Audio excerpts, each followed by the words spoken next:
Hello and welcome to Drawing on Spirit show. My YouTube channel is up and running and I am continuing to interview more and more spiritual people and asking them what they do. Today we have Aaron Kase, who I met on Instagram, originally connected with him through the Soul Tribe, which is a pair of sisters who I subscribe to their podcast and their shows. And I get a lot of great information from both of them. I've had an Akashic Records reading with Lorena, and actually am set to interview her this weekend. So I'm excited to be able to interview the people that I most admire. So thank you very, very much, Aaron, for joining me. And I have some questions for you, if you don't mind. And thank you first. I'm honored that you asked me to come on and do the interview. So thank you. I really appreciate it. And you are just so amazingly wonderful. Thank you very much. So, Aaron, can you tell me a little bit about your gifts in general, and what are they? And then how do you maintain a practice of connection with your inner wisdom?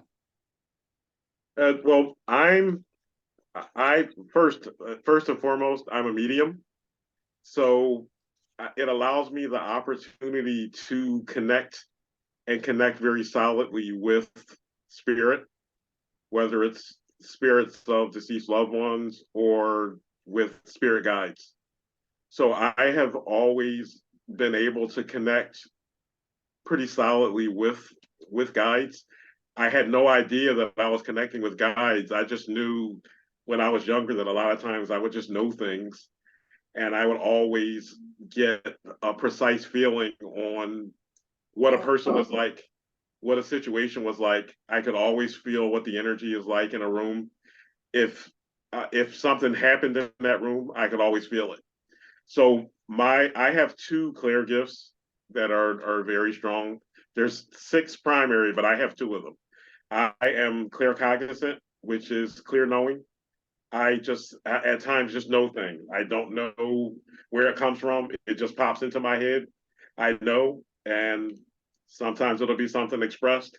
Sometimes it'll be something as simple as making a left turn instead of going straight. Mm-hmm. And avoiding an accident because you listen. I am clairsentient as well. My clairsentient is very strong. The clairsentient is basically clear feeling. Clairsentience literally gives you a feel of energy, a feel of everything going on. A person that's clairsentient and very well in touch with their clairsentience can be pretty much a human lie detector test. You can get a feeling. Sometimes it's for something good or something that's truthful. It's going to be a favorable feeling. Sometimes a fluttering in your stomach, or if it's something negative, just a sickening feeling in your stomach. Or it can be as simple as having a body map where you have one part of your body which would be a favorable or yes, and another body part would be a no or something unfavorable. And I've found in my lifetime, anytime I listen to what I was being told in a situation or about a person, it's always been correct, especially with people. My instinct has always been correct for anything that I actually took the time to listen. So it's been very strong. I'm just coming to full understanding over the last year as far as how strong my gifts are and what I can get with them, and just the fact of being a medium. Now, once again, being a medium, it allows me to connect. I can literally sit down and do a session for myself and ask my guides a question and literally get an answer from my guides for whatever that question is. And one of my guides, I can sit and ask a question and he'll give me something to actually channel and share.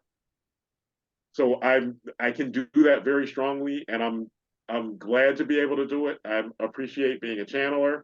I'm grateful that I do that, and I'm grateful that I can sit and actually communicate with my guides in that manner. So when you say that this happened all your life, does you mean in childhood, did you have the same gifts, or did you listen to them, or how did that work out when you were a child? As a child, I didn't really understand. Um, I always, whatever I felt about people, it was always right. But Oh, as a child, when I grew up, you had no decision in things. If you were to state something about someone, it wasn't accepted. right, right. Oh, be And quiet and go back to playing. exactly. So Yeah. it wasn't where I could actually make a statement or a comment about someone, but I always had that feeling. And whenever I had a feeling about someone, it was always correct. And even being correct with it, it still wasn't something that I could go and share with anyone and say, "Remember, I told you," because it was just it wasn't accepted. And I grew up in a Christian household, so expressing certain things wasn't really an acceptable thing to do, in spite of the fact that Christians have intuition. They Mhm. just refer to it as the Holy Spirit. Right. And Yeah. Yeah. That was my first, as a child, I used to think about the Holy Spirit. Um, I seem to know about the Holy Spirit was my favorite thing, vibe. And then of course I switched to the Virgin Mary for a little while. Hold on. uh, Uh uh, my battery. Make sure we got a good connection here. while you're doing that, I was just going to give you one other thing too. Oh, Just as a child, a lot of times when the phone would ring, a lot of times I would know who was calling before picked up the phone. And this was back in the days before caller ID right. and knowing who you were answering the phone with. When you had a hard wired phone and you were picking it up, there were certain people. The ring was always a little bit different, and Oh, most of the time I knew that uh, that it was either someone that I knew or someone that I had no idea of who it was when I would answer. So that was a common thing for me. I had no idea, and even saying it, it was something that was laughed off when I expressed knowing that I knew who was on the phone. did you ever play games as a kid with telepathy games? Where, in fact, they have games now where you can hold a card up to everybody else and try and guess what it is. You know, those telepathy games. No, we never No, did that. you didn't do that. Um, I didn't. We didn't really play cards until I was a little bit older. Oh, Cards weren't really something that my mother looked at as a favorable thing. oh, okay, Uh, my mother's a Pentecostal, okay. so anything that's not within the scope of Christianity, and especially things that are far against the teachings of being Pentecostal, were unacceptable. So anything referring to intuition is of the devil. The Oh, two, I can literally, the two of us can be somewhere and both get an intuitive hit on something, and hers is fine because it came from the Holy Spirit, but mine's came from the devil, so it's not good. oh, oh my goodness. Um, I thought weren't when I was growing up, Pentecostals were. I thought they received the Holy Spirit in church sometimes Mhm. and danced as they received the Yep, Holy Spirit. We yep. dance with the Holy Spirit, right? So it's okay though if it happens in church. It, And that's absolutely fine. It's absolutely fine. Speaking in tongues, receiving the right, Holy Spirit, right.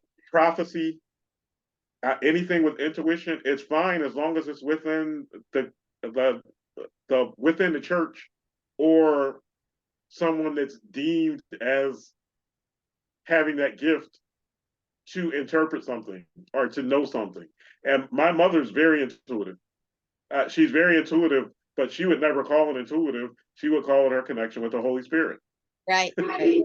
That was my next question, was whether your gifts are an ancestral legacy and who else in the family has them. Um, uh, Everyone in my family is pretty intuitive. The only one I'm not sure about his level of intuitiveness is my father, but my mother's highly intuitive. Um, she didn't talk about it, but I'm pretty sure that my father's mother was very intuitive, but she was a Christian also. So she didn't really talk about it. My daughters are very intuitive. So it's definitely within family lines. And I do feel, just with the things that I've been working with people on, I do feel that there's familial connections as far as where things are. But I don't think that they are necessarily consistent, because my what I have doesn't match what my mother has, but we're both strong with the intuitive gifts that we have. What I have does not match what either of my daughters have, Oh, and what I have doesn't match what my grandkids have. So it varies, and I think some people just have the intuitive nature to have multiple gifts. Like I said, I only have two. Other members of my family have more than two. So it varies. It doesn't, but even knowing that, it doesn't mean that that person that may have six clear gifts is stronger intuitively. It just means that they have those other connections. yeah.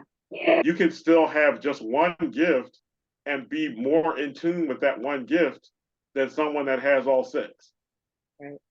And that's a mistake that people make, and they always think that someone that has more gifts is greater than or more important than someone that only has one. And the Yeah. bottom line is, we're all here for a purpose, and we all serve the purpose with what we bring to the table. And the bottom line is, we're all one, and it doesn't matter what gifts you have ultimately. The thing is to know how to use them. Yeah, I think we get into trouble when we start assigning a hierarchy to the way gifts come in, what's better and what's not, because everyone has the ability to connect to their gifts and listen to them. And that's for me. That was one of the things I wanted to be clairvoyant, and I wanted to be clairvoyant and clairaudient, and I already knew that I was claircognizant, but I didn't realize that I was getting so much through my claircognizance, and I already understood that I was a bit of understanding of being clairsentient, but I literally stated that I felt less because I didn't have all of those. And I have people in my family that have all six. So I was looking at myself and looking at people in my family that have all six. And I was saying, well, why don't I have all of those? It was a waste that this person has them and didn't even want them all. And I stated that a few times. And eventually, after stating that, my in my Akashic records and from my guides, they literally confirmed that to me, that what you have does not amount to anything to do with the magnitude of the capacity of what you can do. And I was given that message with love from my Akashic records, and I got a harsher response from my guides immediately following, saying, "You're clairsentient, you're claircognizant. That's it. You're not getting anything else. Stop worrying about those things because those things don't matter." And once I got that message, I took the slap on the hand and embraced it. Yeah. And I haven't looked back since, because I know what I have is powerful. I know that what I have is strong.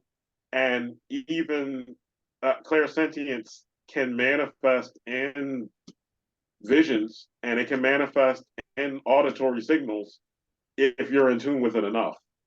So I don't need anything else other than what I have, and I'm happy with what I have.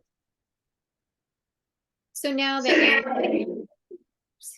you're conducting mediumship, what kinds of information are you getting? How does a typical session work for you? How do you prepare your client to get a mediumship message? Now, which mediumship are you speaking of? Are you speaking of a mediumship for when someone's loved ones have passed over, or a mediumship for spirit guides? Um, Maybe share both. You don't Okay, mind? that's fine.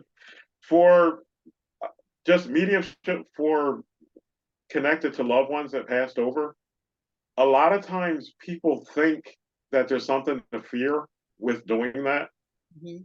and there's nothing to fear with it.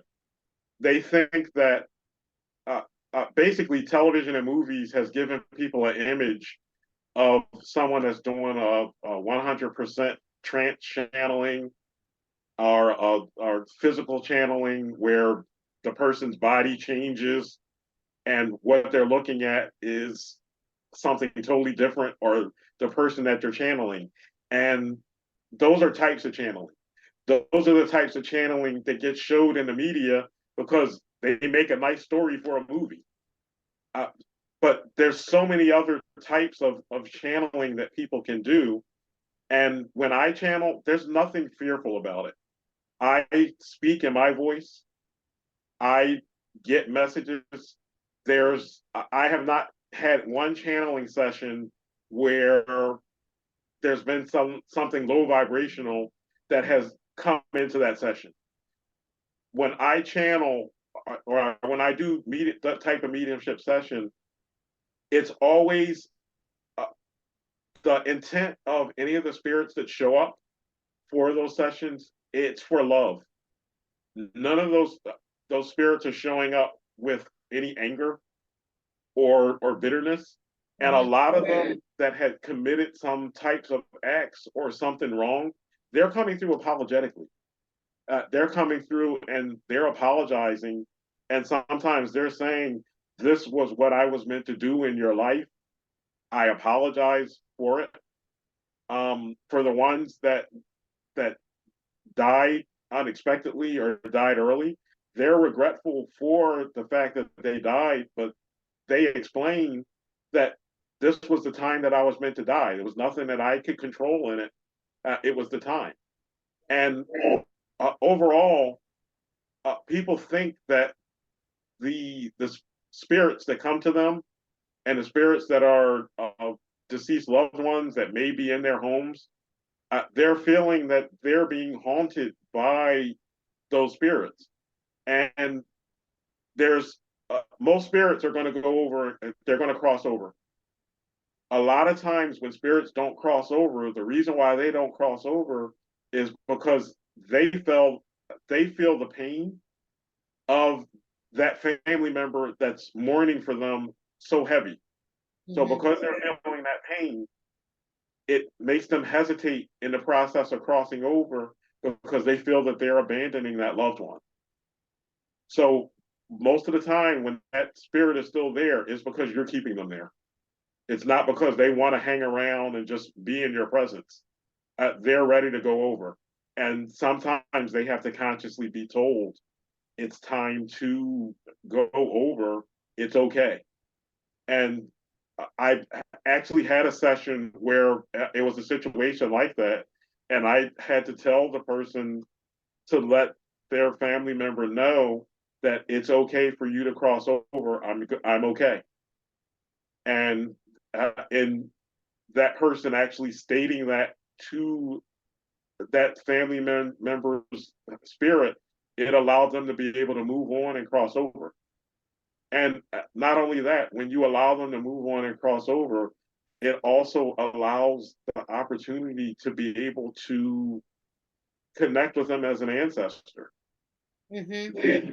The thing that people, and for people that don't believe in ancestors and what ancestors do and the fact that they're there, if it doesn't resonate with you, it doesn't resonate. It doesn't have to resonate with you. That's And okay. I don't intend to force anything to resonate with anyone. But the fact of the matter is, once that loved one crosses over, that gives you a greater opportunity to connect with them as an ancestor. You can call on ancestors to help you with things. And when you call on them, a lot of times they're going to be there. If they're able to be there, they're going to be there to assist you. And ancestors are important guides because they're there to assist you.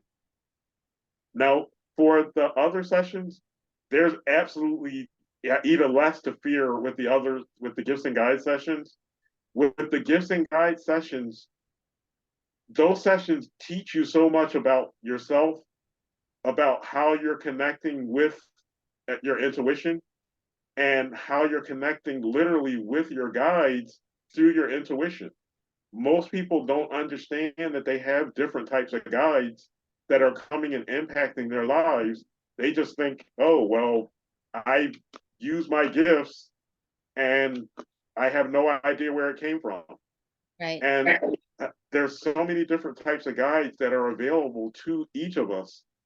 And there's guides that you can call on when you need them. If you have the need for an angel, you can call on an archangel. You can call on an angel for support to protect you, to help you get something done. You call on whatever angel it is that suits whatever it is that you're working on, and you'll have that assistance. But I've found that most of the time people two things I've found frequently: people are connecting and they don't realize that they're connecting and that their intuition is working 100%.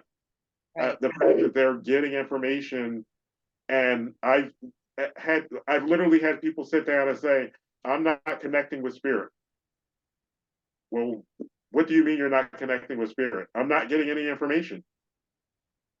What do you mean you're not getting information? I'm getting nothing. So, do you ever? And most of the time in the sessions, before we start the session, I know what gifts the person has.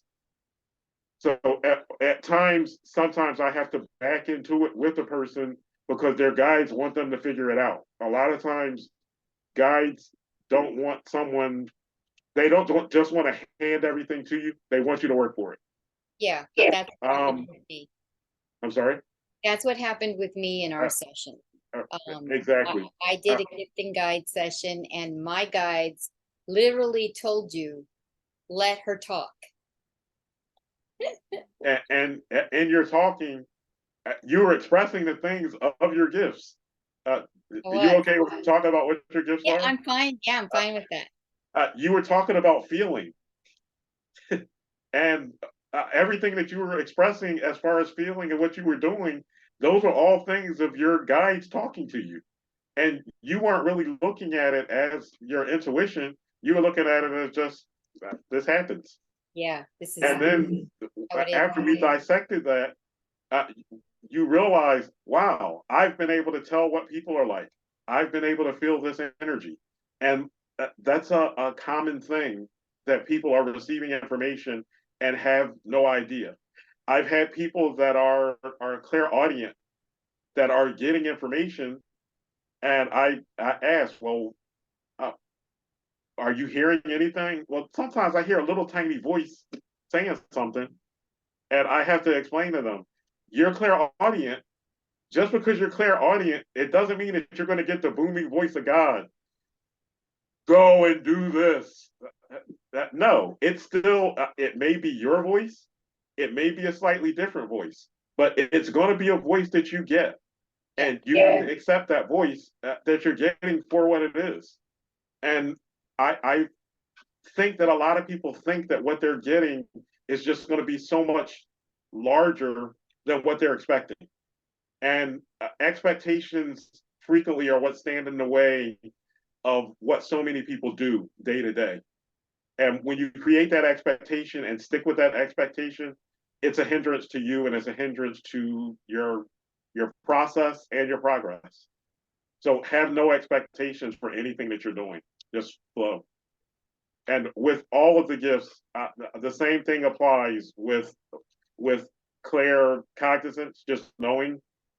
The same thing applies with the clairvoyance. Some people aren't going to necessarily have full visuals, but the fact of the matter, if you're getting a flash of an image, that's your clairvoyance. Don't expect to see what you're seeing in a movie where the person has the whole scene playing out. Everybody doesn't get that. Yeah. Accept what you have, and once you accept what you have and know, it works. And your guides want you to succeed. They want you to get what they're putting out for you to receive as far as your gifts. So it's wonderful and amazing. I love doing those sessions. One thing I haven't really talked about myself is that when my mom passed away, you know, as she was being anointed with oil, I saw an angel in the room. I mean, a big 9-foot angel swoop into the room. And a couple of days after she passed, when I turned out the lights to go to bed, I saw the color of a really beautiful blue, an indigo blue. And I told my boyfriend, hey, do you see that? It was amazing because around the edges of my vision, I saw the room, but in the middle of it, I saw this beautiful blue color. And I went, it's my mom. I know this is my mom. And it's amazing the way the knowing comes. But I want to ask you, I know that you do a lot of messages, or you do this gifts and guides things where you're telling people who are coming into their understanding. Are you getting, as you're doing these sessions, are you getting any kind of similar, are the guides saying the same thing over and over again? Are we as a collective evolving into something more? I mean, why is this happening? Is it a special time in history? What, do you know, have you received any information on that? The thing that's constantly coming up is with moving into the age of Aquarius, and the thinning of the veil and everything that's happening galactically with the solar flares and with the portal days and things that are going on, it's causing an increase in the number of people being able to do things and things being awakened.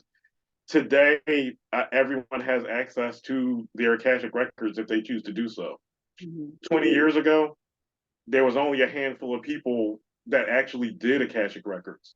Most people today still don't even understand what the Akashic records are. So you had so many people that didn't have access to these things because the intuition wasn't open for them to actually have access. Now, Spirit has made it where we have more access to things that there was never access to before. And with that expansion, it's coming that it's allowing more of an openness with people's gifts and more of an openness with people being able to expand and learn their gifts. So with this happening, it's creating the opportunity for people to have that access, because part of what's happening here is this is just the beginning. There's going to be a lot of people that are going to be awakening and getting in tune with their gifts, or a lot of people actually having gifts that just open wide up, and they're going to have no idea of the fact that my intuition has opened. I think I'm losing my mind because I'm hearing voices. Yeah.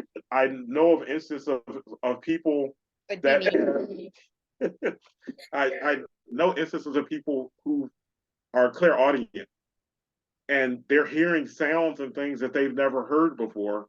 And I know of instances where a person has their clairaudience has opened up and they're hearing sounds, and they're coming down from upstairs with a baseball bat because they think something's going on.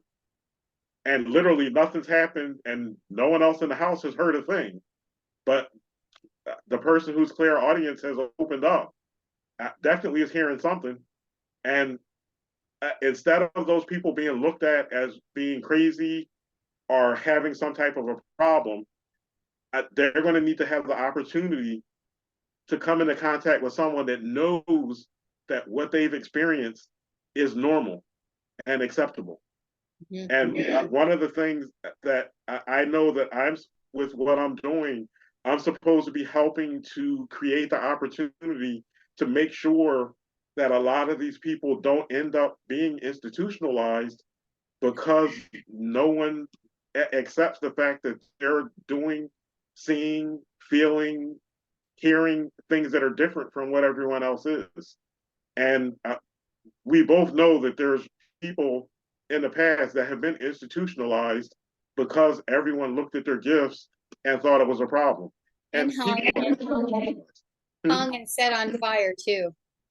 exactly, that's exactly it. Yeah. There's so much that has happened in the past, and it needs to change. And we're a part of that change. That's what we're here for, to make sure that those things don't happen again, and to make sure that the path is cleared for everyone that's awakening. It's the most important thing that we can do, because these even if you look at the kids that are being born today, these kids that are being born today, they're doing things that kids have never done. Right. They're putting their gifts are in line, and they're able to know things that are happening that kids didn't know before. They're able to feel things. They can feel auras. They can watch what's going on in the room as far as spirits in the room. Mm-hmm. They can. For people that doubt that, if you have pets and your newborn is looking in a certain space in your room, and your dog and cat is looking at the same direction that they're looking at, that's because all of them are seeing something you can't.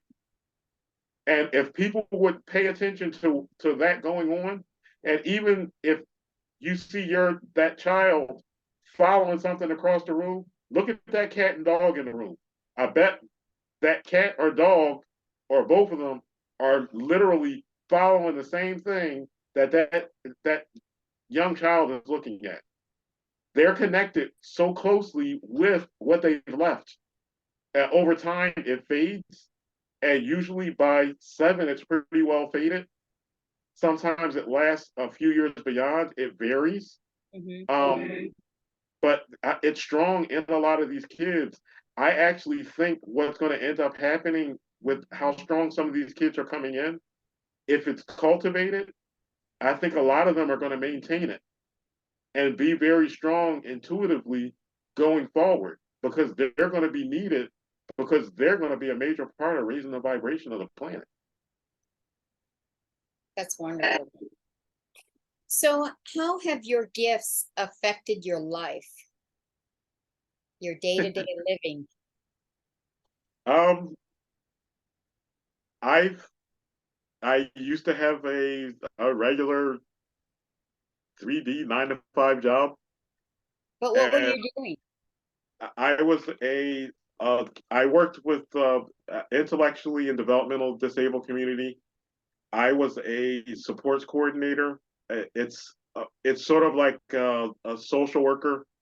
My primary function was to make sure that people was to work for people to get services and make Mm-hmm. sure that people had what they needed. And I for the time that I did that, I was I was using my gifts unbeknownst to me in doing that, Yeah. and I was I especially for people that were on the spectrum, I Mm-hmm. was able to connect with some people that were on the spectrum better than a lot of people were, and a lot of times parents were surprised at that. Well, you know what came to me when you shared what your gifts, what you're here to do?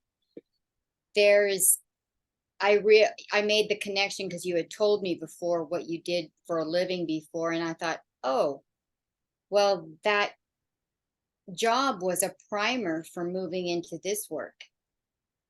recognizing and working with developmentally disabled individuals, people on the spectrum, you're connecting with them in more of a vibrational way. So Mhm. you've got that connection going on, and now you've moved into where you're doing it with us, right? With us other folks. And it's, you've moved from one population to another. Uh, it's an easy, it seems like a good leap, a different kind of way to go. Did you notice that these developmentally disabled people had gifts as well? I I wasn't really on my path.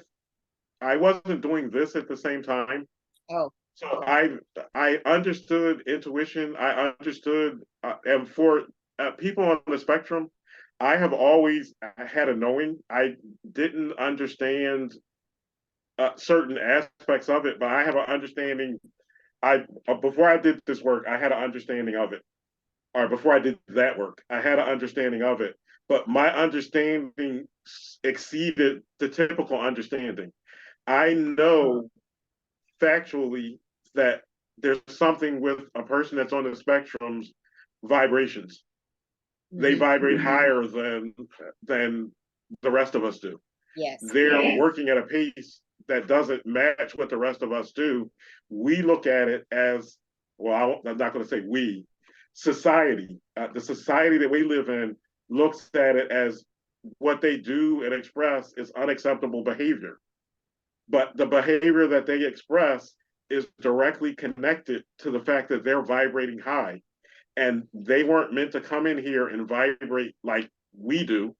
They were meant to come in and vibrate at the level that they're vibrating at and to work in the capacity of raising the vibration of the planet and to fulfill whatever's in their soul contracts. So a lot of them are vibrating high. Now, the one thing that I always knew there was something with vibration and people that were on the spectrum. It had to have come through from my claircognizance. One of the things that I used to recommend to people on my caseload was to do animal therapy and sound therapy. Mm. I was recommending it, but I didn't even fully understand what sound therapy was, but I knew it was something that helped.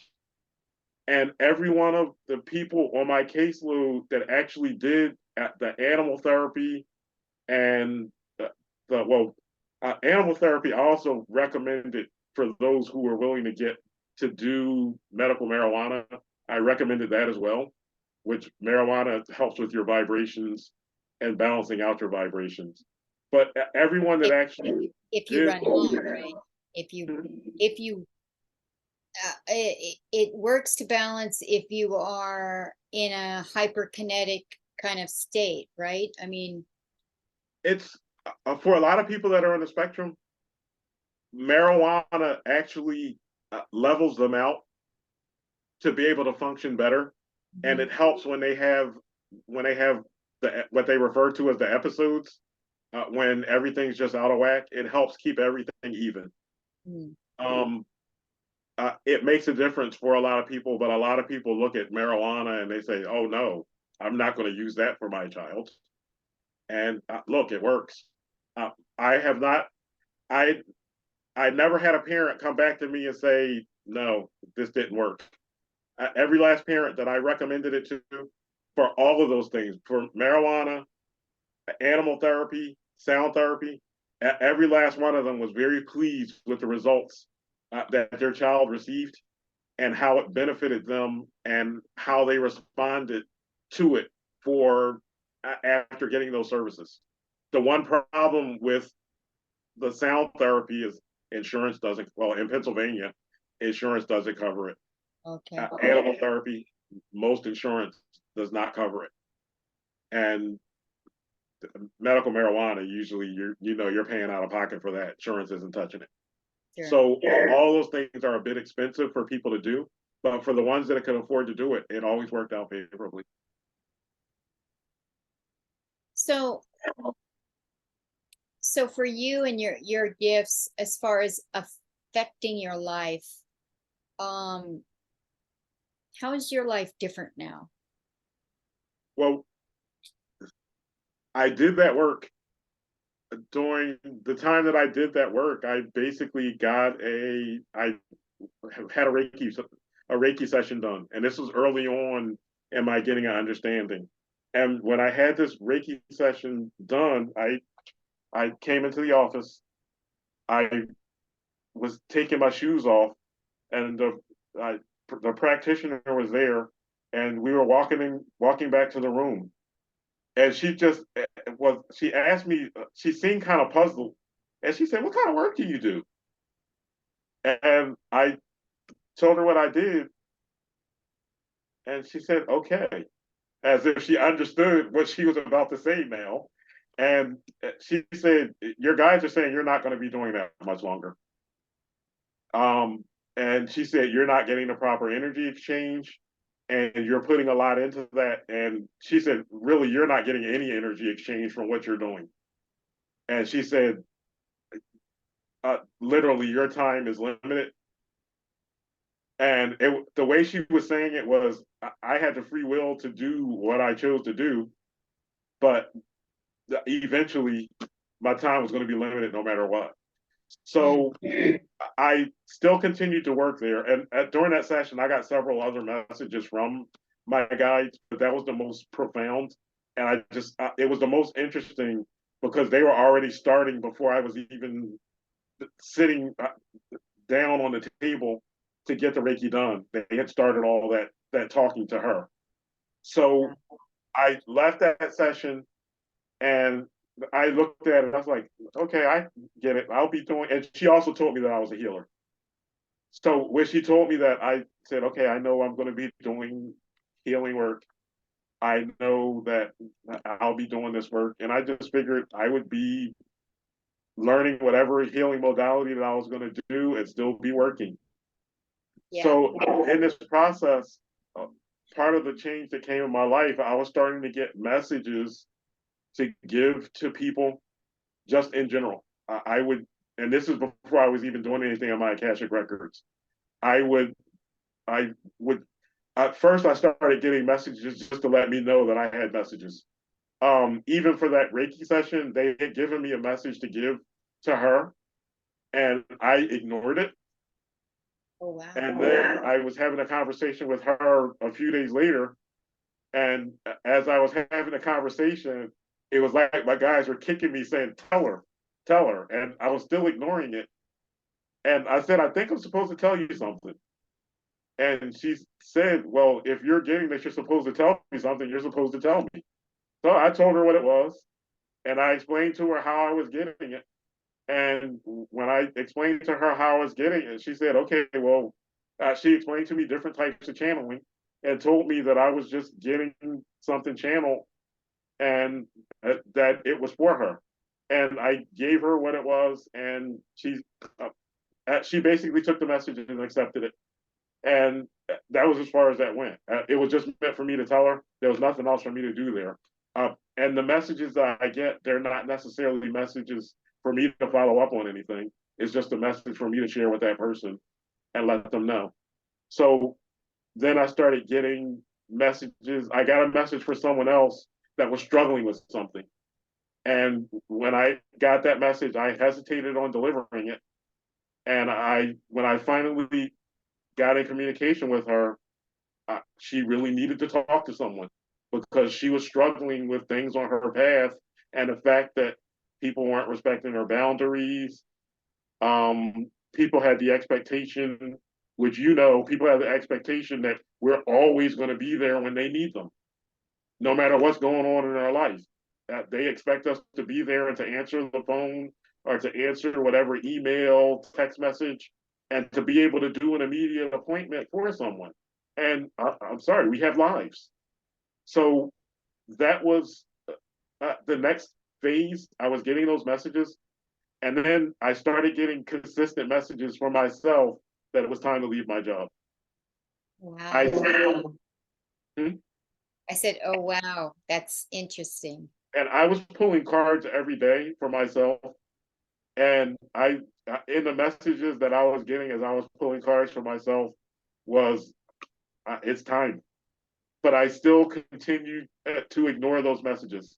So that Reiki session was in October. The Of 2022 or I I think it was last year? 21. Uh, Oh, okay, 21. 2021. 21. Um, so I still continue to ignore that. I was saying, okay, well, when I get off the ground with whatever I'm doing, then yeah, I'll be able Right. to dive in. And I'm still every day, literally, I was getting a message. So the messages uh, got increasingly stronger. The message start basically changed to it's time. You have to trust, and you have to go forward with your soul mission. And the message then started to become the longer you stay there, the harder it's going to be to do your job. And I basically said, what's going to be harder about doing my job? Right. Everything's pretty stable. And my caseload was uh, there were some people on my caseload that I wanted to be able to help more that I was unable to help. But I basically came to terms with that. But I was getting the message saying your job is going to get harder and it's going to become more frustrating and you need to listen and follow what you're being told. I still didn't listen.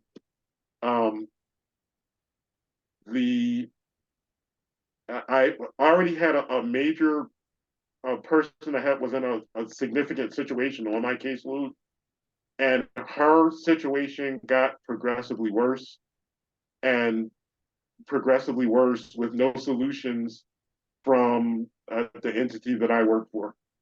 And it became more and more frustrating for me because she wasn't getting what she needed. I had other people on my caseload that had situations that they weren't getting what they needed. And I had several people die on my caseload.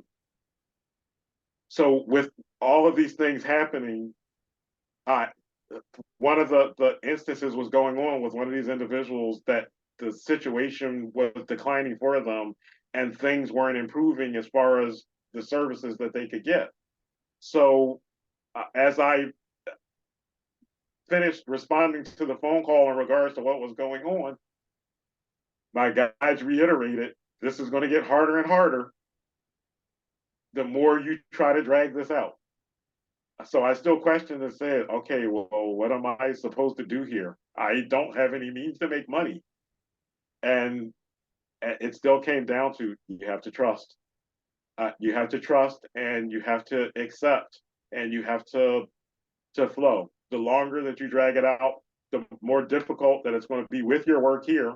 The longer you drag it out, the more difficult it's going to be for you once you do stop working.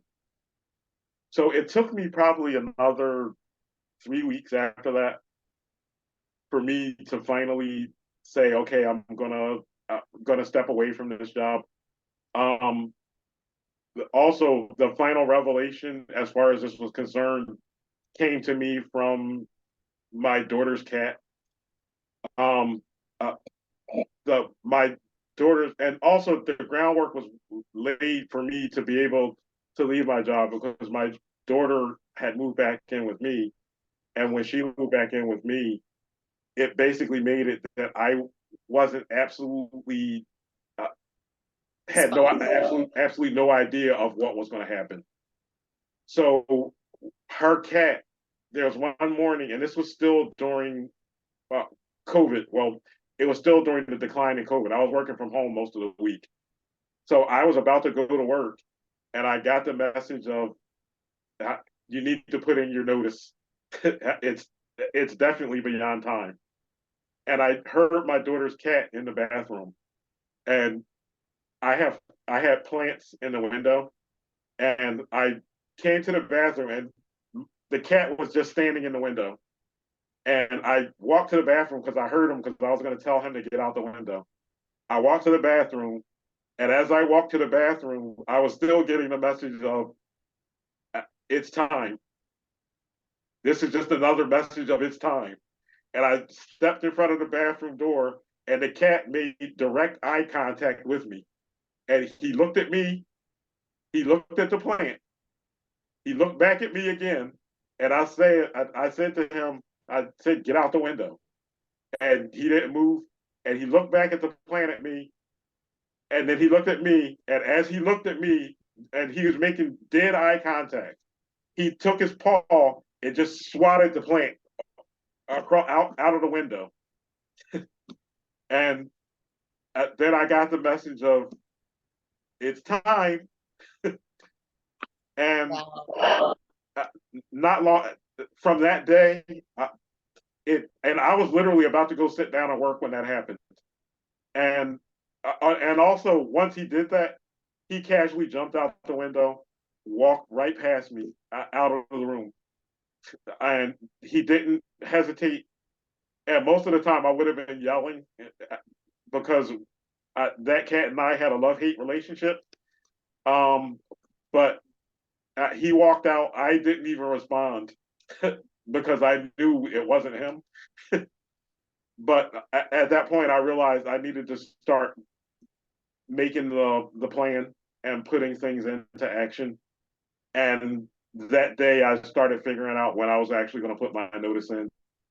And I acknowledge I still took longer putting my notice in than Spirit wanted me to take, but I did finally put it in. And when I put it in, I still just got that I needed to trust and flow with the universe. And honestly, it hasn't been an easy process. The process hasn't been easy at all. Uh, but I know I am where I belong. I know that I am on the cusp of doing everything that I am meant to do. I am on the cusp of having provisions to flow in for me to do the things that it's going to cost money for me to do on my path. And I just want to mention I'm also in the life doula, and that's one of the classes that I have to get in order to do part of what's meant to be done within my soul mission. And the I was told when uh, my guys work with me in a progression of things. They don't just throw it all out there. They work in that progression.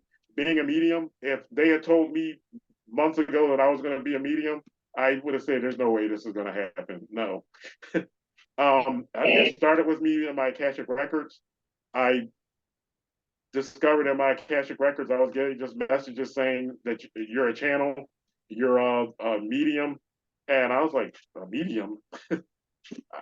I don't talk to dead people, and I I didn't understand at that time that I was a spirit guide medium. I had no idea that I communicated with my guides better than other people. So I still feel bad to anyone that I ever said this to, but there would be people that would ask questions in some of the groups that I'm in, or people that would communicate with about things to do or things from their guides. And I would always say, why don't you ask your guides? And I didn't know that people couldn't do that. I thought everybody could do that. So that was part of my learning that I was a medium, and that I was told that's how you can connect with your guides like you do. Everyone can't do that. So I was in that progression. In the progression of learning that I was a medium, I was also told, okay, you're a medium. The reason why you're a medium is because this is part of what you need to put into action for those that are going to be transitioning. I'm supposed to work as in the life doula to basically help the elders transition and to be there for them to transition, to be able to help their families, which most of our families don't understand what they do. So to be able to help those families understand the process of transitioning and basically give them an understanding of what's going on. Because there's a process that happens with everyone transitioning spiritually, regardless of if people want to accept it or not. The one consistent thing that people know that happens when someone's transitioning they're always talking to some loved one. There's hardly any instance that someone can state that they have a family member that transitioned, that they didn't mention a name of some family member or someone that they had a connection with. That's all part of that process. So there's a complete process that happens there. Part of what I know I'm supposed to do, I'm supposed to help the families, which that comes back to the job that I was doing before. I primarily dealt with families. So, and I dealt with families that were struggling or weren't able to take the time for themselves. So I know that I'm supposed to work with those families and allow them to understand that this isn't final, and also to get that message of understanding out to those, and to also in that process be able to connect with the individuals within those families, to be able to get them to be in touch with their gifts, and to get them to understand that what they have is not of the devil. And to do that, and to be able to officially do that, there's classes that I have to take in order to get that licensing to do that. So I'm trusting in the universe that I'm going to get the provisions needed to do that, and it's going to happen at the proper time. I really wish it would have happened back at the first time that I was told. But it's going to happen in the time that it's meant to happen, because I know there's a lot of people that I am meant to help, and a lot of families that I am meant to help, along with those people that are awakening. And even some of the people that are awakening are in some of these families that I am going to be connecting to doing these things. So literally, I've left my job. I've left my job not having any type of modality or practice in place. I basically, for that time period, struggled. And I'm to the point now where I'm working on trying to get consistent people doing readings.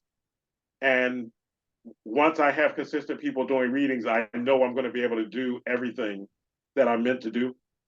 And I'm just trusting that it's going to happen. But literally, I know I couldn't have taken the time to learn the things that I've learned over this time period, because I've been able to get up every day and literally spend time learning. I've learned Reiki.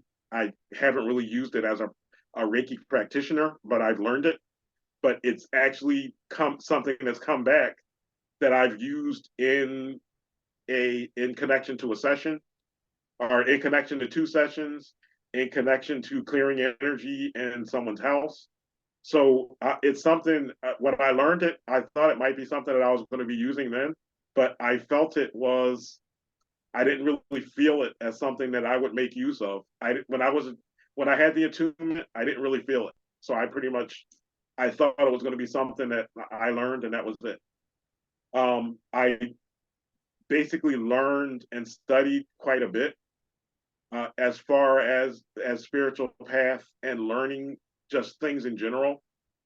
A good part of it, though, was also spent connecting with people that were in need, as far as having someone to support them in what they were doing in their lives.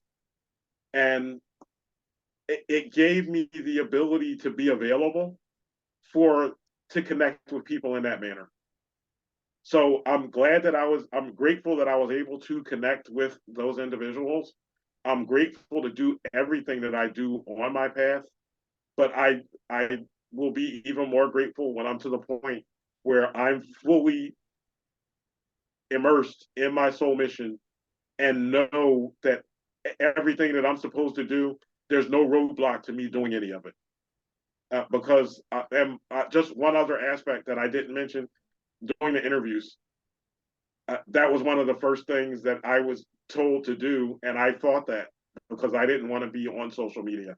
And people hear me talk now. I don't like being the center of attention. I don't like sharing things about myself. Honestly, doing this interview, Valerie, I love you, but doing this interview, it still created anxiety for me to come on and talk about these things because I don't necessarily like to talk about myself. Doing the interviews, it's easier for me because I get that person talking. I'm not talking about myself. So it's easy. This is the second interview that I've done where I'm talking about myself, and I don't find it easy, but I know that there's information to be shared, and I accept that. But people think that just because you get on and talk, a lot of people think that a lot of us that are in this community that are active, they think that we're extroverts and that we like being the center of attention. And there's a lot of us that definitely are not extroverts, and a lot of us that if we could be at home working alone and doing our soul missions, we'd be just as happy as can be. And honestly, I'm one of them. But I know that I can't do my soul mission at home in a box, which was also one of the continual messages that I was getting, that I had to be outside of the box to do my work. So outside the box, I walked away from that job. I am fully in my soul mission and doing everything that I can to help where I can. So I have a few things. So, the end of life doula, I was just investigating it in January. I was just looking for classes. That was something that really attracted me as well. I can't believe how many parallels you and I share as far as where we are at in our journey and how we are learning to be. I am a combo extrovert, introvert. I became more introverted when my gifts started coming in. And whereas before I was extroverted, I danced, I shared my art, although that was uncomfortable. Sharing art and being able to talk about it was uncomfortable at first, but the I definitely find myself being now more introverted. Although I've been a public speaker in other forums and in other areas of my life, so that's kind of something I'm quite comfortable with. But I'm fascinated that you and I share that spark to go towards that end of life doula. I have to tell you that after my mom passed away, I would see little old ladies and I would offer to help carry their groceries. I was looking for another little old lady to take care of because I suppose I was looking for that way to nurture, like I was trying to nurture my mother, because at the end of her life. So yeah, I kind of went towards that. And when I learned about end of life doula, I was fascinated by that. I thought, oh, that's something that really sounds really cool. To It is, and it makes such a difference for so many people. And just quickly, another aspect of that that a lot of people don't know about being an end of life doula and being a medium. For people that are, well, one, being a medium helps you as far as connecting with that person as they're transitioning, but also being a medium gives you the opportunity to be able to connect it with people that have Alzheimer's and dementia. So, because a person with Alzheimer's or dementia, a lot of times they've given up the physical body, but for some reason they can't leave yet. Sometimes it's because of the things that are going on with their family. Sometimes they just feel that they can't leave yet. So they basically literally have one foot on this side and one foot on the other side.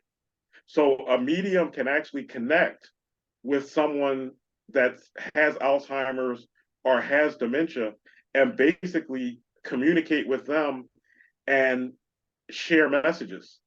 I literally connected with someone that had Alzheimer's, and that connection, uh, it feels a little bit different but the connection was where I was able to communicate with her and basically allow her and her family member to have a conversation and discuss what was actually going on, because she actually talked about why she was still there. She was still there because of what was going on with the family. She felt that if she left and passed over, that the family would collapse.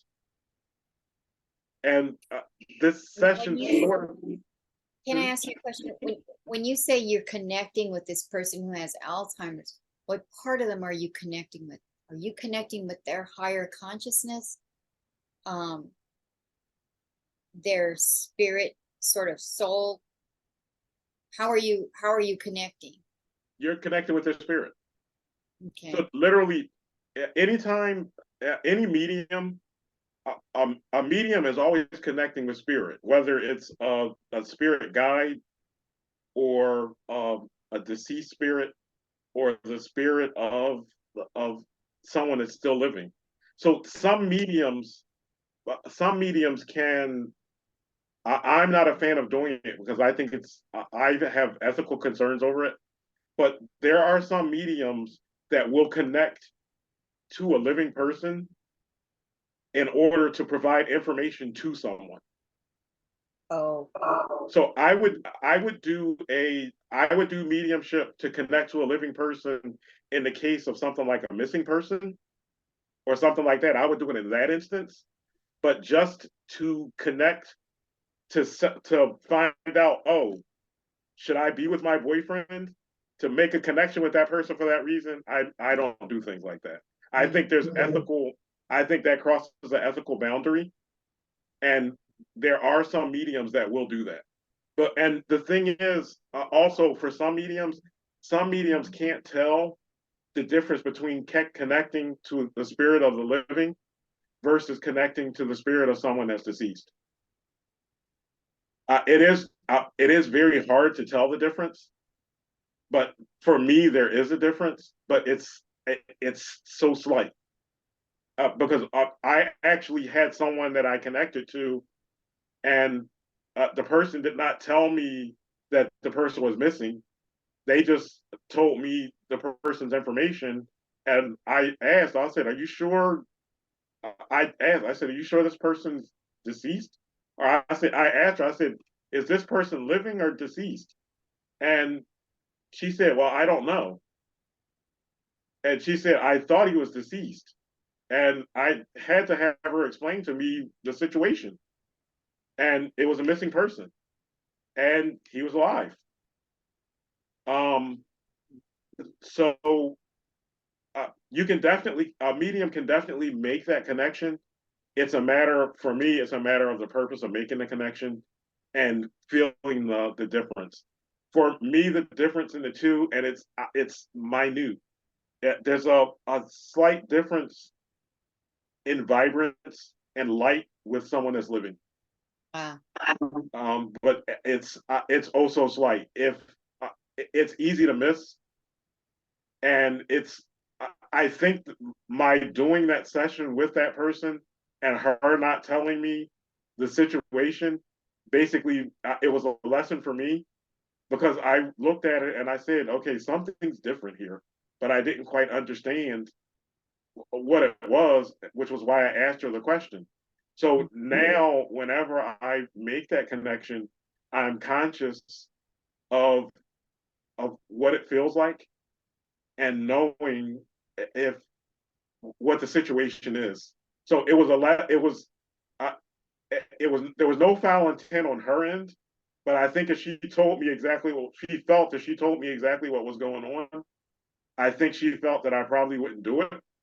And honestly, if she had told me what was going on, I don't know if I would have done it. So it was all part of my guide's plan to present it to me, because they know a lot of times I won't branch out into something unless it smacks me in the face.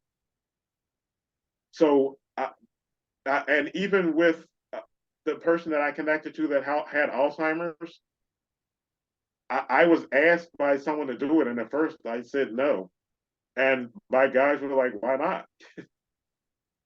And I ended up doing that, and it basically allowed me the rest of the picture to understand the difference. So most of the time, when I connect, if I connect to someone, I can most of the time I can tell if it's someone that's living or deceased. I can tell if the person has Alzheimer's because the three present different in a mediumship reading. I don't know if it has anything to do with my clear cognizance and clear sentience. And in fact, that's actually no, it's not connected to that because I actually know someone that can't tell the difference that's clear sentient and clear cognizant. So I don't know what it is. I think it just has to be what the person's picking up. So end of life doula, we both have to do it. Oh, there's so many things on my list. Mine too. And that's the thing. For today, I constantly remind people just because you're doing one thing doesn't mean that you can't do something else that's totally unrelated. Everything that's on your list, you should get to it. Whatever you have time to get to, make the time to get to it.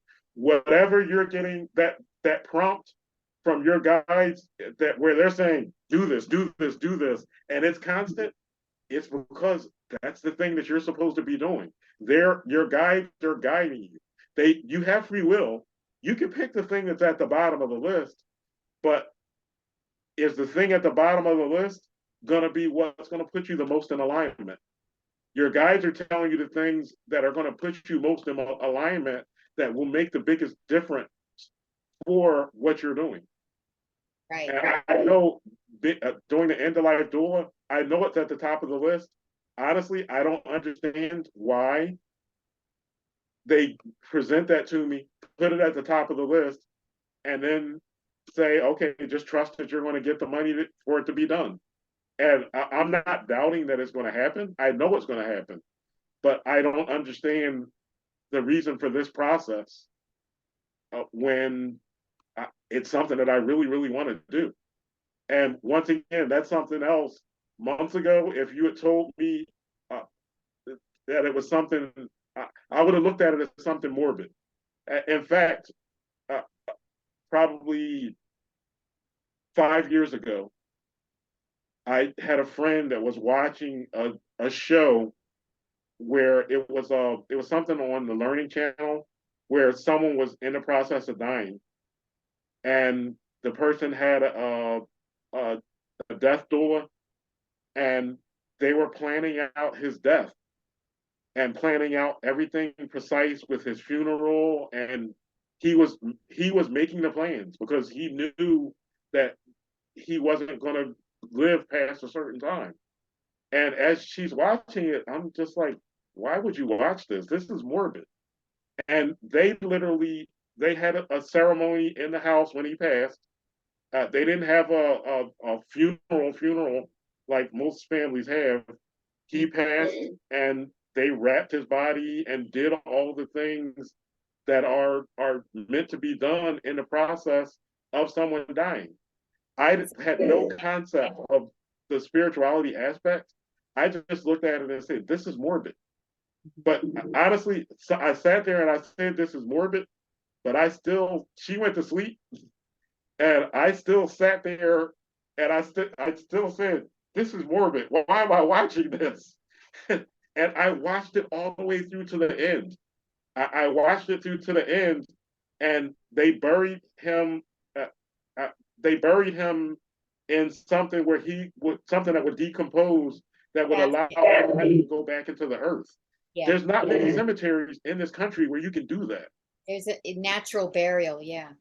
And that's how that's how I've always said I wanted to be buried, and that was also part of the reason why I continued to watch it because I wanted to see and hear more about that.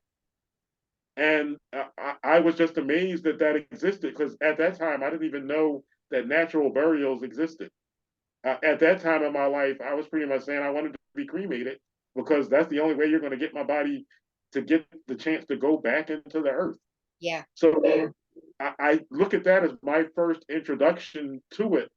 even though I wasn't receptive to the concept, but at that time I was a Christian. So I looked at the finality of death and said that this is morbid.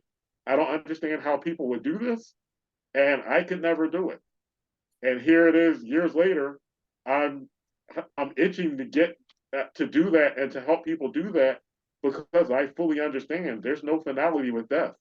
It's the next step, and the families need to understand it. So all of these things for me, they may not have fit together perfectly. Well, let me rephrase that. They may not have fit together in my perfect vision, but they fit together perfectly. Yes.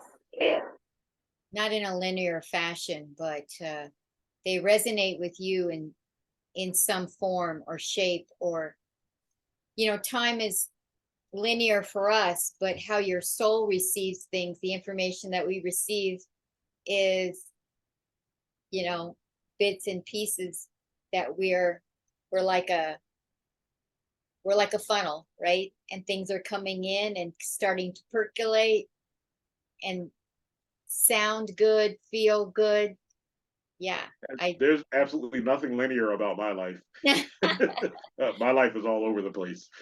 I think it's wonderful that you've had this beautiful period of time where you trusted in what the guides were telling you, and you jumped in with both feet and said, I'm going to do this. That's very inspirational to me, because I'm starting to get hits with my work that it might not be something I want to stay in even for the duration of my um to retirement time. I may want to leave earlier than, so I'm starting to get that uncomfortableness at work as well, and feeling those things too, as my work, as I'm doing more of this work. I think the amazing thing is to happiness wise, how do you feel that now that you're on your path as far as life satisfaction? What do you think? What are your conclusions on that? I've never been happier in my life. When I first when I first started doing some of these sessions, I scheduled I scheduled 3 mediumship readings in one day, and this was early on. And somebody said to me, "You sure you would have scheduled that many?" And I said, "Well, that's the way it worked out. I'm going to do it." And I expected to be drained after doing 3 mediumship sessions, and literally, I think I had an hour. One, I had an hour break, I think, between the first and the second one, and then the second and third one were pretty much right behind the other. So I thought I was going to be ready to go to bed and exhausted. And the funny part about it is those 2 of those 3 readings. One of the readings was a more basic reading of just connecting with that person's family member, relaying the messages, and having that discussion. But the other 2 readings were intricate, uh, major family issues, family revelations coming out, other family members coming forward because of the detail of what was going on. And at the end of doing those other 2, and when I with the second one, I said, "Wow!" I said to myself, "Wow, I've taken this in well, but I don't know if I can handle another session like this." And I did the third session, and as I'm doing the session, I was like, "Wow, this is really interesting." And this one was like a soap opera, where there was so much going on and so many secrets. And by the time I was done, I said my mind was blown as far as the situations, especially the situations in both. My mind was blown, but I was absolutely invigorated. I I finished that third session, and I was I wrote the notes from both of those sessions that I had to write for myself, and just the things that I needed to have written down. and I was absolutely invigorated. I say to myself, I could literally do a fourth session if I had a fourth session today. So doing that, I said that to say, doing all of this work, it's fulfilling. It's making a difference for people. Yeah. What I did before, sometimes it made a difference. Sometimes I was able to impact some people's lives and basically expose them or get them to some of the things that they needed. But more often than not, wasn't able to. But here, every connection that I make, I don't think I've since I've been actively doing sessions, I have not connected with one person that something wasn't accomplished in that session. Even someone that I had a session with that I thought was going to be closed-minded about doing the session, as I started to explain certain things and those things resonated, the person was more accepting of everything and basically let me get through it.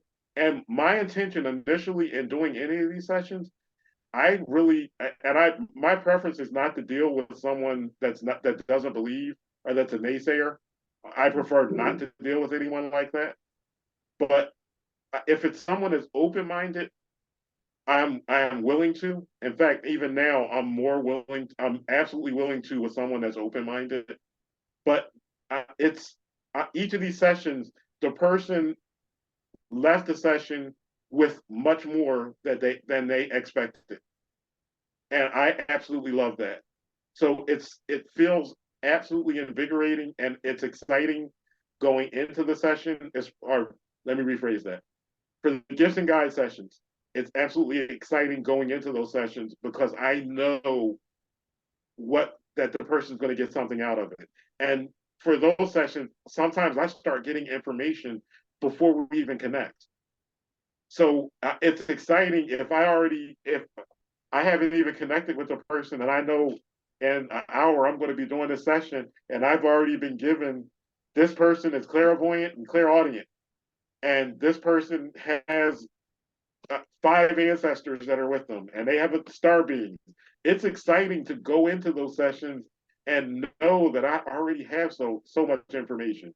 Even in a session like the one that I had with you, where they wouldn't provide anything, as it was unfolding and I was realizing, oh, that was exciting and it was invigorating. And at first, I was feeling bad because I was like, well, she's doing this session and you guys aren't going to allow me to give her what she needs. Basically, it was like, just go with it, let her talk. They were on tough love with me. And it's so all of these sessions are invigorating. The mediumship sessions are a bit more difficult because they're still invigorating, but they're emotional. Mhm. Sometimes some of the topics that come up in those sessions they're heavy things that are discussed, heavy situations that are delved into. Also, knowledge is given that may not have been given. So those sessions they're more difficult going into them, but I always know at the end of the session, the person has received what they needed, or they've either received the closure or they've received the information. And every one of those people, even though may have received some painful information, they had gratitude because of what they received, even if it wasn't. So it's amazing, and it is truly. I get a lot out of it, and I absolutely love it. Aaron, I could talk to you all day. I could talk with you all day too. I absolutely know I could talk to you all day. Oh, this is so cool. So, Aaron, why don't we're out of time, but can you please tell us about the project you have you've begun, and let us know how people can get in touch with you for a reading, and I'll be putting the information in the show notes as well when I post it on YouTube. And if I post it in another place, I'll put your contact information there too. Thank you. I definitely appreciate that. Um, my email is peaceforhealers@gmail.com, and that's peace, the number 4 healers@gmail.com, and I'll send it to you. Okay. My my IG and TikTok is it's at Peace for Healers, same thing, PEACE, the number 4 healers. If you're looking to get a reading done, and I just want to just clarify what I do and just one thing that I've added. I primarily do mediumship readings, the gifts and guides readings to connect people with their gifts and to their guides. I do psychic readings for people that are looking for psychic readings. And the newest thing that I am doing is it's not really a reading. It's just a basically a consultation or counseling session for someone that may be stuck on their spiritual path, or someone that's stuck with not knowing which way to go or which way to turn. And those are sessions that I know that there's people that are in need and don't know what to do or what kind of session to get. And the purpose of that session is just to be able to connect with someone and have them go into, if I offer a service that benefits them, I'm more than happy to do that service. But if they need something that I don't do, I'm going to direct them to someone that can provide that service. If I don't feel that they'll mesh with someone that I know, and I know a broad range of people, so the odds are anyone that I contact, if I don't do the service, I know someone that they will mesh with. But if I don't feel that they'll mesh with someone, I'll tell them I'll either find someone that I feel that they'll mesh with, or tell them what services that they need. So that's something newer that I'm doing. Um, like I said, Deaf Doula is coming down the pike. I'm also going to be doing light language and light language activations. That's coming down the pike. And I'm going to be doing more things as far as channeled messages. Um, so for anyone that's looking for a session, reach out to me by either email or DM me on IG. And then the other thing that I have that's going on, it's going to be next week. It's going to be on the day of the full moon. That's on the August 30th. It's going to be a group manifestation exercise or workshop. I don't know what you want to call it, but literally, we're going to create a container. And in this container, I've been given a manifestation exercise to do with a group. Anyone that wants to participate can participate.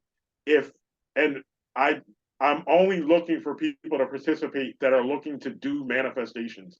I'm not looking for people that are just doing it because they want to prove it wrong, because that's not helping the energy of this exercise. Right. I want people that are interested in manifesting something in their lives. The exercise is going to be where we get together on Zoom. On this exercise, we're going to basically use the energy of the full moon. There's a planetary alignment that comes that night in Eastern time at 11:11 with that full moon. So, and I have to give you a time later. I don't have a time yet, but when I get the time, I'll give you the time and let everyone know the time and also the cost. There's going to be a cost, but it's going to be a low cost. It's going to be in the $5 range or less. So the cost isn't going to be much, and the benefits that people will reap from doing this are definitely going to exceed any energy exchange that's done, because I was part of a manifestation exercise that's similar than what I'm doing here. And this manifestation exercise is a factor of why I am doing the things that I'm doing and why I have the clarity because I did that exercise. So my spirit team basically led me and said, do this exercise with whoever wants to, because it's the time to do manifestation. And the day after on the 31st, that's a portal day. So there's a portion of this exercise to be done on the portal day in order to increase the energy of the manifestation. So I'm looking forward to this. Anyone that's interested in doing this, DM me. Well, either DM me or email me, and I'll get you the information. Like I said, it's going to be on Zoom, and this is going to be a great manifestation and a great opportunity for whoever's interested. And I'm excited to do this. I can't wait. Wonderful. Thank you so much, Aaron, for being here, for being so generous with your time, and being so generous with your spiritual path. I know that you have done so much for me personally, and you continue to, every once in a while, I turn to you for a little this or that, and it's just been right on energy. Really awesome. So thank you very much for being here. And It's an honor to be on your show. I'm truly honored. It's a pleasure to share your energy. And for anyone that's looking for any of the services that Valerie offers, take advantage of them. She is absolutely amazing. She is a wonderful person with absolutely wonderful gifts that will make a difference in so many people's lives. So definitely reach out to her.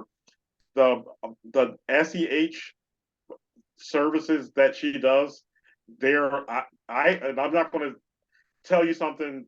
I'm going to be honest. I haven't had a session done yet.